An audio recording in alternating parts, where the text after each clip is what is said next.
So I had another topic here that I had written down and been curious about, which is the topic of domestic abuse, domestic violence. And I was sort of curious about two different aspects, because on the one hand, these are among the most dangerous calls for police to answer, right, is my understanding. My understanding is that police officers are most likely to be killed or injured in responding to these types of calls. But I can't help but notice that there doesn't seem to be much of a debate about whether we're responding and training our officers to respond in the correct way in these situations. And specifically, I have in mind whether we are maybe approaching these situations in too non-confrontational a matter, considering the risk to the officers. But it's also one of those things that domestic violence is also sort of a trap for police officers, right? It's one of those things that a number of officers might find themselves having committed because of the stresses and other things related to the job. And I was wondering if that's something that we might speak a little bit about, that dynamic and the issue of domestic violence, because it speaks to, on the one hand, the stresses of the job for the officers, but also the dangers. Do you think that's something that in the way that police officers respond to that needs to be reformed or changed? Domestic violence in policing is a huge issue all the way around and is frequently discussed, if nothing informally, in how police respond to domestic violence, in that it is the most dangerous call that they can go to. And we do a lot of tactics that we discuss to address those situations and how to confront them. But a lot of training, those things go to the side, and most officers don't actually follow the training that they were given because it's not inspected, it's not enforced, or in the culture to really follow the rules well like that. They just get complacent and kind of do dumb things that make those calls more dangerous. What I really think is the bigger issue is an armed police officer the best person to respond to that situation?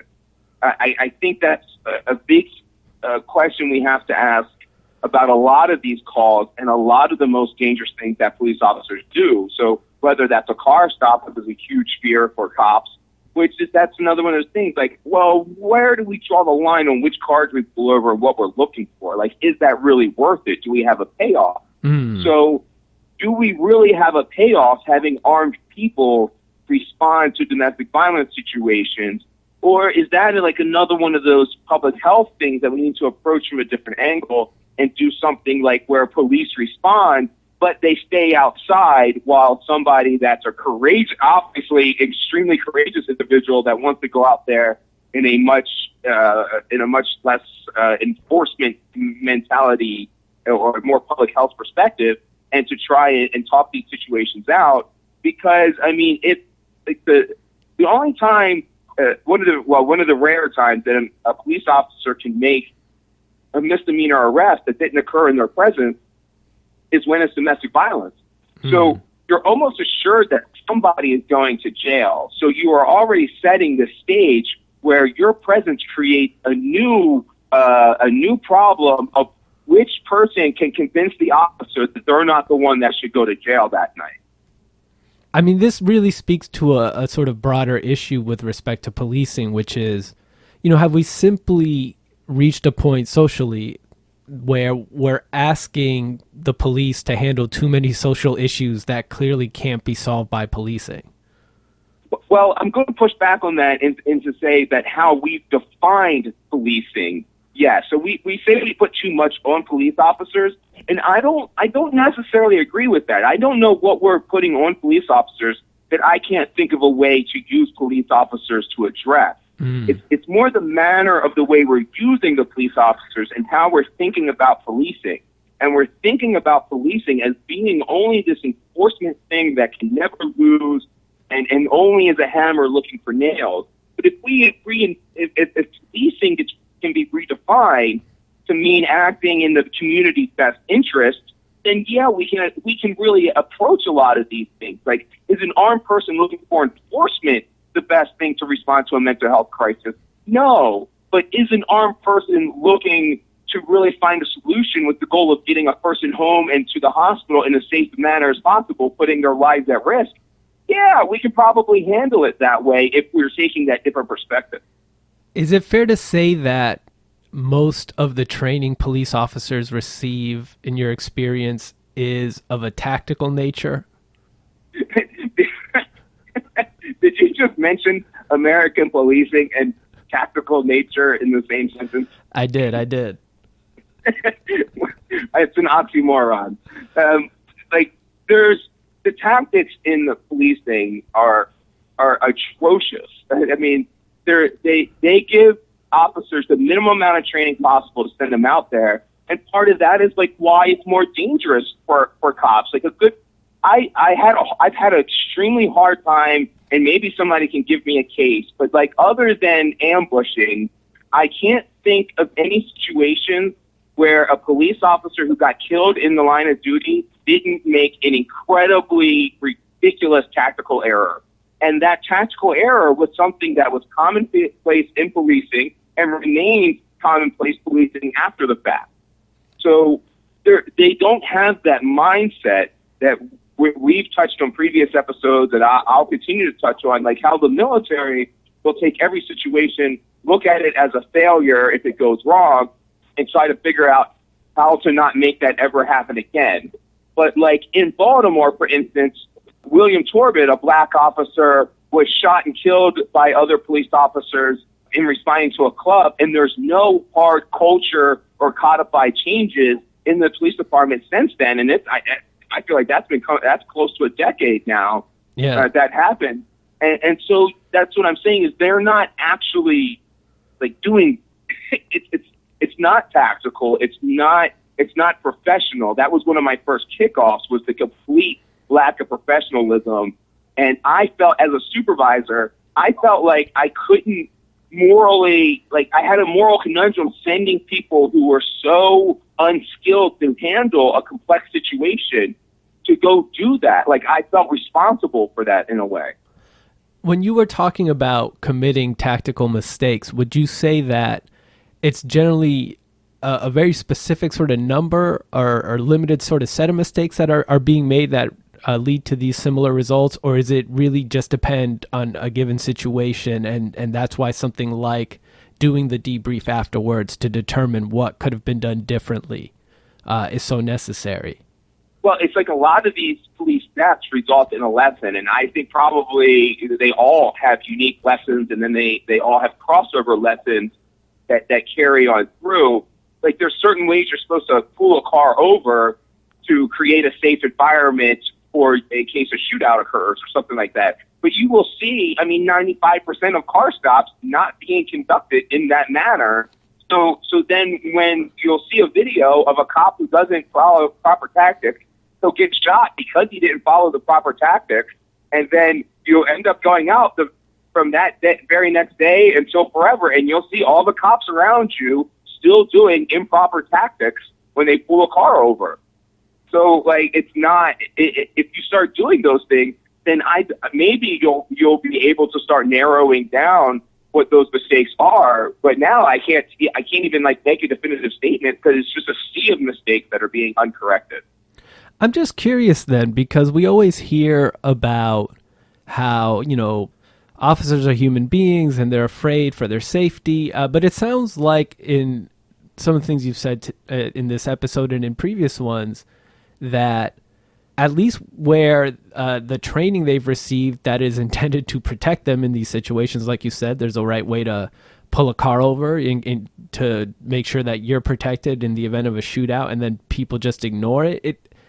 Is the officer's personal safety really at the forefront of the officer's mind in light of this, or do things just get lazy because maybe the training officer on the street did it this way, so that's just how I do it now? I mean, it seems like, considering how much we hear about the safety concerns police inevitably carry with them, that it would be strange to also see a profession that doesn't generally follow the procedures in place to protect them. Well, see, that's the thing, is that in policing, it's this microcosm of all of general society. So police view the other people that they're stopping as thems, and they are the us's, where they do have their value of life is high. So I think the fear is genuine, but what they do is they do the wrong approach, and we do this in a lot of ways. So American society with gun culture in a general perspective is that it's what's been codified into law and accepted is that more guns will equal more safety. So the answer to somebody having a gun and shooting somebody is that you have a gun so you can shoot them, and that doesn't make sense, because what happens then is then two people got shot instead of just one person getting shot. So if you were actually trying to prevent people from dying from getting shot, then you would encourage people to have bulletproof vests and trauma packs on them so that they can save the life. So we have the opposite response to our problem, and that happens in policing, where they have the fear, but the response has been to continually codify in law and in practice that other person, them, their value, their life doesn't mean as much. And so you continue to devalue the life of the suspect, and then that means that the officer can continue to use escalating force. A well-trained officer that uses proper tactics and knows what they're doing, she isn't going to make those mistakes and doesn't have that fear. That's why I didn't have the fear when I was going into clear a building, because I was very well trained from the Marine Corps in how to clear a building. So I wasn't trigger happy to go through a room and go into an unknown environment. I knew how to move my body. I knew where I had to look. I've been through this 1,000 times. I mean, we've touched on the difference between the training and professionalism that was present in the Marines versus what you experienced in the police force. How much longer was the training you received in the Marines relative to the training you received at the police academy? It was a lot more, but it's also like, again, we're on the wrong measurement. It's not how long, it's how intense. Okay. So you got to remember, for that first 6 months or so that I was in the Marine Corps, it was 24/7 that I was involved in the training. So for boot camp, you're 24/7, and I don't even remember what Marine Corps boot camp is. Is it 13 weeks, 20 weeks? I don't remember. But then you go to another school that was a few months, and then I went to another school that was a few months, and I had about a year and a half of fairly 24/7 training before I was considered an operator. I mean, would a reform could you do a reform like that in, standard law enforcement in the United States? Or, I feel like there's always a tension in the U.S. because we have a civilian police force. It's not like a national police force in the way that some countries do it. And I think we're generally reluctant, and I don't think this is a bad thing, to do things that seem to sort of like push the police in too far of a military direction. And I mean, even though we keep selling them these insane weapons from our military surplus, I think the public backlash against, the sight of police officers with heavily armored military grade vehicles and weapons speaks to, at least a basic cultural sense that our police force should not feel like a military force, beyond what is absolutely necessary, because it is ultimately a paramilitary organization. But how much, is the training, the type of training, that intensity, is that possible in a police setting?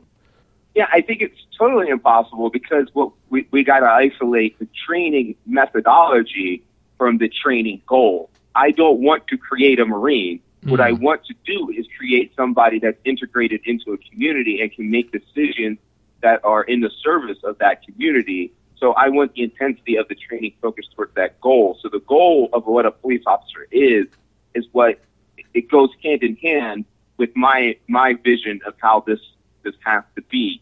So I want the intensity of that training. I don't want it to be the intensity of clearing a building. I want it to be the intensity of understanding the challenges and struggles of a 13-year-old black male in an impoverished neighborhood.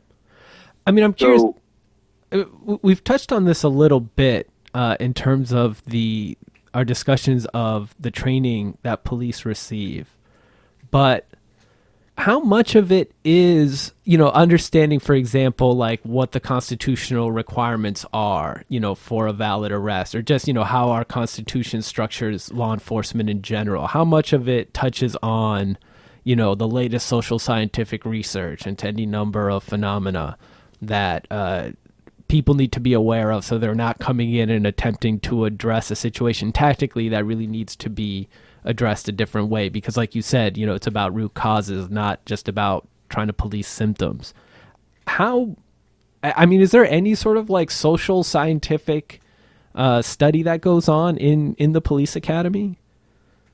No, I mean, there's no kind of scientific study that goes on pretty much in policing at all, because the data is bad, as we'll continually have to discuss about, and they're not interested in collecting honest data. So you can't have science without honest data.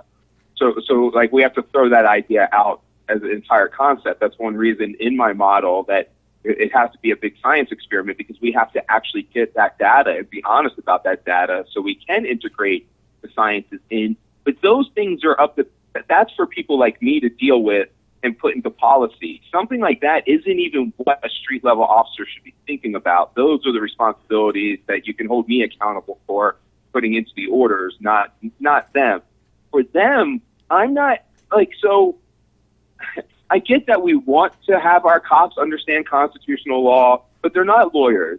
I get that we want them to do certain things, but I wonder really if that's accurate. So, like, if the officer that I have, if she is just a person that acts without malice and is trying to do the right thing and understands basic parameters, I think we're okay with that.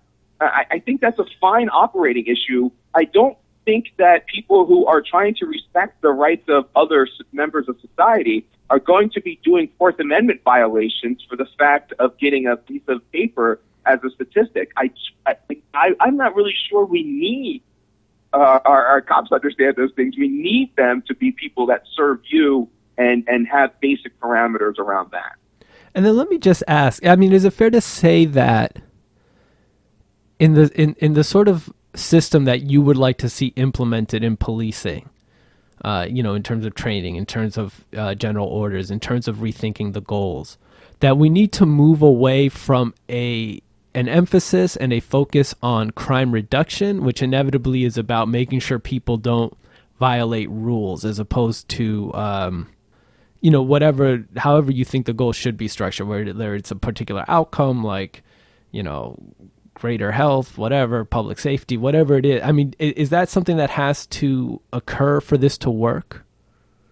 Yeah, I think it's fundamentally that we have to change the entire umbrella. We cannot operate in this current system. All the reforms just can't go in a system that is an occupying force, is a tool of oligarchy, continues to expand, is nothing but enforcement, has this fear mentality bred into it. We can't continue. There's no reforms that are going to go into that, because that stuff is a corrupting force that will continue to corrupt all those ideas. I read an article about implicit bias training that was taking place in Baltimore that reminds me of a good example of this, where they had the officers do implicit bias training, and because of the fear that's rooted into policing, they were supposed to be learning that, look, everybody's the same, so, calm down, treat everybody equally. But what the officers came out of there as quoted to coming away with is, oh, yeah, look, the white people are just as dangerous as those black people I was fearing. I better make sure I'm tough on white people as well. And it's like that was the exact opposite reaction that we were trying to get. But that's because that corrupting influence of fear will mess up any reforms under the current model. So instead of fighting criminals and fighting crime, what we have to do is we have to work towards imprisoning and putting away the things that cause crime, the causations of crime, the intangible objects, that we can fight those and we can destroy intangible things and don't have to have this mentality that we're going to destroy tangible lives and that affects our society as a whole. So, like, I will always go back to lead poisoning because it's such a strong correlate to violent crime. So instead of fighting the people who are poisoned by the lead, I'm going to fight the lead as an entire focus. So that makes an entirely different shift in how your efforts are going. So if my officers they're like, say we still have some aggressiveness left in, and my officers are way too aggressive in their treatment of the people who are lead poisoning or impoverished communities in our headline communities. Like, I don't know, we can all swallow that pill. Right? So it's about that we're just looking at everything in the entire wrong way.